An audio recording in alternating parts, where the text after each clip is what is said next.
Bonjour, moi je m'imagine dans une grande salle de conférence devant un public, alors un public tout à fait ordinaire, des Français moyens pris dans la rue au hasard. Je suis devant une assemblée de gens normaux, ordinaires, puis voilà, je fais une conférence sur le sujet justement de la norme. Le sujet que je traite, c'est la différence, le rapport des gens à la norme et à la différence.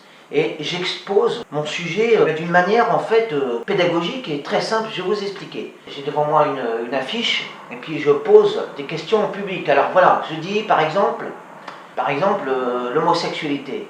Essayez de me donner des qualificatifs par rapport à ce que vous inspire par exemple l'homosexualité. Mais attendez, après il y aura d'autres choses. Alors par exemple je note, dans la foule fusent des mots comme richesse. Alors je marque homosexualité et en dessous je marque richesse. Un autre me dit sensibilité. Alors avec mon feutre je marque en dessous richesse, sensibilité. Un autre me dit humanité.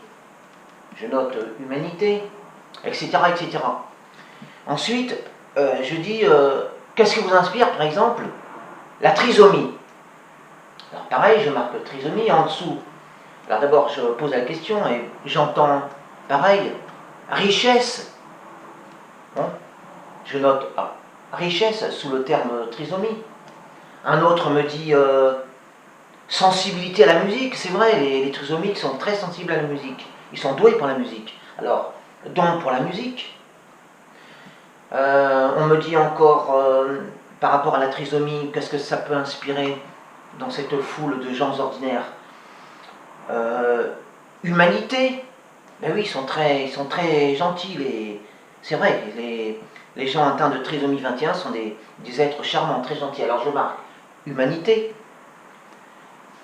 tendresse, douceur, amour. C'est vrai qu'ils inspirent beaucoup d'amour, etc. Alors moi je parle à ces gens de normes, de la normalité. Je leur parle de qu'est-ce que leur inspire la normalité. Alors tout de suite je vois des regards crispés et puis j'entends des termes comme banalité. Alors je note normalité, en dessous je note banalité. Parce qu'on me dit encore, on me dit la norme n'existe pas. Bon, je marque la norme n'existe pas. Alors parfois j'entends le terme intolérance à propos de la normalité. Alors moi je note, sur mon tableau au feutre, je note sous le terme normalité intolérance. Alors toujours à propos de la normalité, on me sort des qualificatifs comme tristesse, je note, tristesse. Alors on me dit standardisation, je note. Alors, je ne fais que noter, standardisation. J'entends des femmes me dire que être normal, c'est être conditionné. Conditionné, mais je ne juge rien, alors je ne fais qu'une expérience, un test. Ensuite, je demande à cette assemblée, qu'est-ce que lui inspire par exemple un nain? Qu'est-ce qu'inspire le nanisme? Alors on va me répondre, je vais entendre assez vite, sans trop attendre.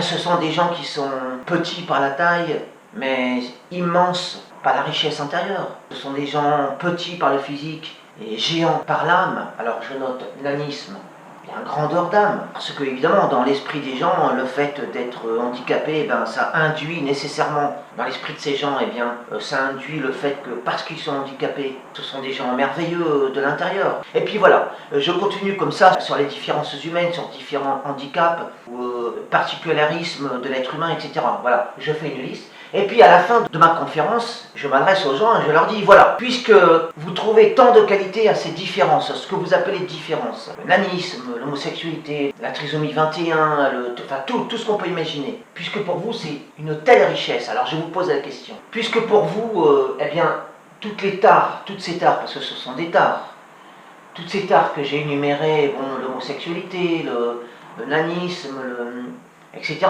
toute cette liste de tares humaines qui sont à la fois, qui semblent très appréciées par ces gens, qui semblent avoir une connotation très valorisante dans l'esprit de ces gens.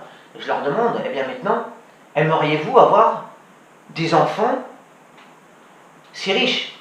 Aimeriez-vous avoir des enfants dotés de tant de richesses? Puisque apparemment, visiblement, toutes ces tares vous inspirent une telle admiration.